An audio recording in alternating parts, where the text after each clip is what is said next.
Adverse effects of GMOs on health and life. GMOs are basically genetically modified organisms, animals, plants, or microbes whose DNA has been altered using genetic engineering technique. GMOs benefit mankind when used for purposes such as increasing the availability and quality of food and medical care and contributing to a cleaner environment.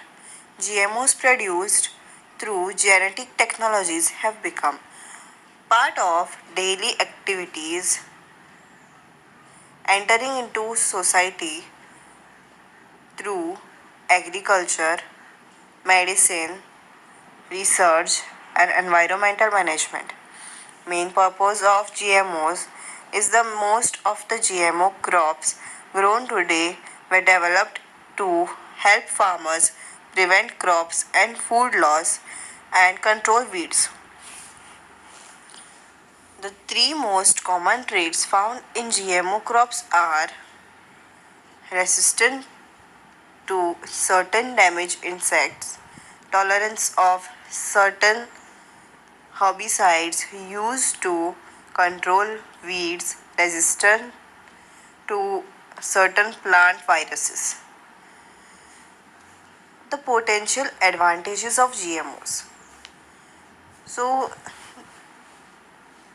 these are increased attractiveness to consumers. For example, apples and potatoes are less likely to bruise or turn brown. Enhances flavor, longer shelf life and therefore less waste. Greater resistance to virus and other disease which could lead to less waste and increased food securities.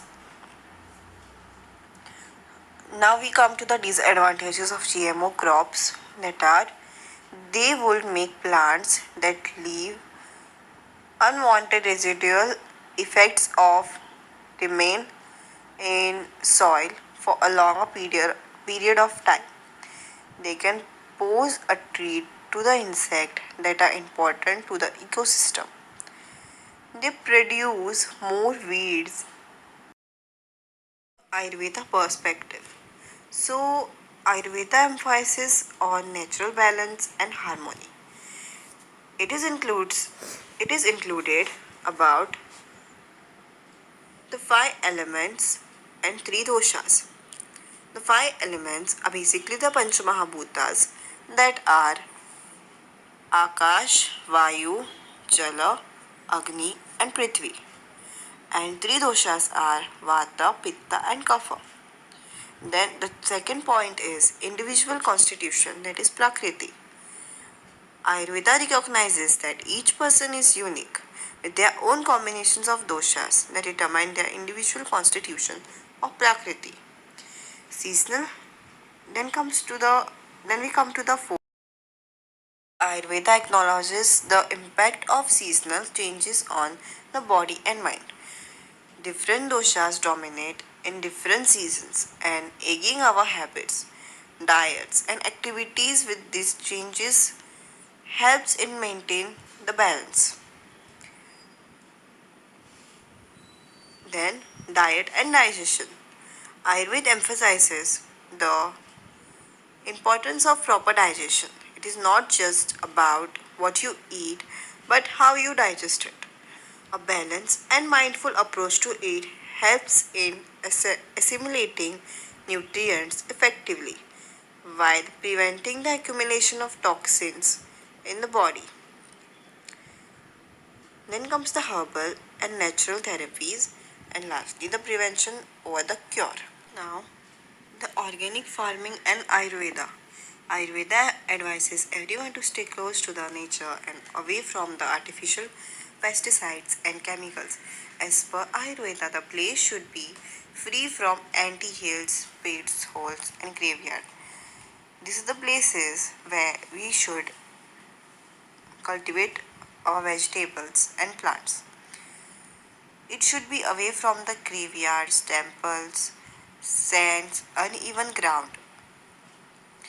The soil should be black, should not be ploughed before, and Ayurveda emphasizes on the good qualities of food ingredients grown under natural conditions.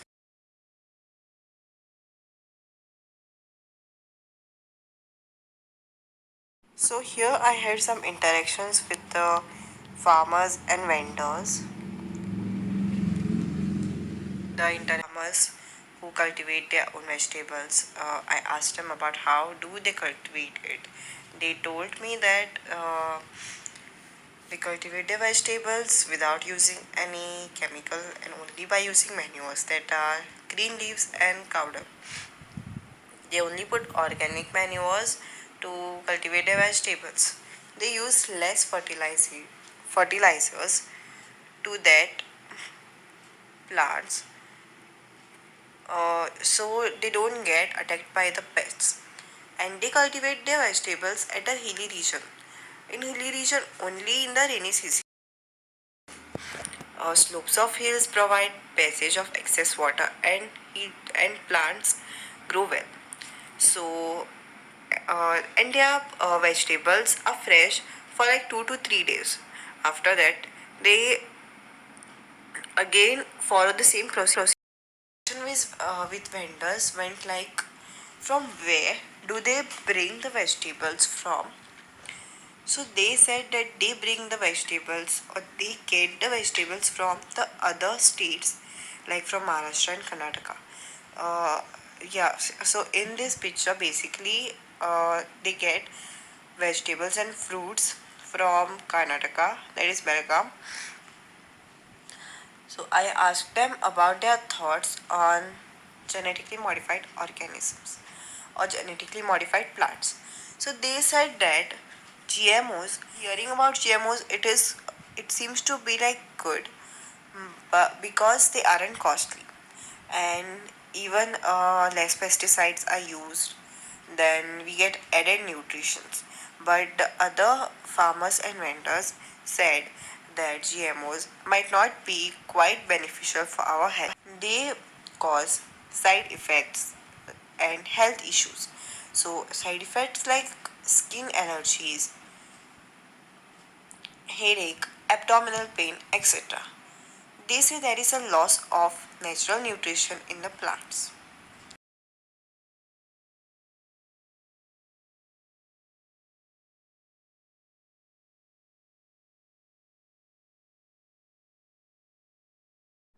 So, now organic food products. Organic food products. Foods are organically grown at not only the high quality but they avoid harming the soil, ecosystem, and nature. Organic food prevents the entry of toxic chemicals into our bodies and ecosystem. Here are the pictures of the vendors and farmers with their vegetables. Ladies in the left, they are sitting with their own cultivated vegetables from their own fields. And the lady at right, she bought her vegetables from the other state, that is from Karnataka, Belgaum. Here, even the fruits and vegetables are brought from the other states.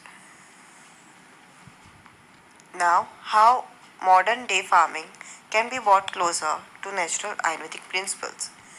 So, the one and only solution to all these problems is organic farming. Normal or conventional farming involves the usage of chemicals or genetically modified organisms to ward off pests and weeds and provide nutrition to the plants. Harmful hormones are used in this farming to increase the yield. These pesticides are poisonous in nature and they can cause many problems like cancer, infertility, diarrhea, allergies, etc. So, to prevent this all or to stop this all, we need we need only to do organic farming.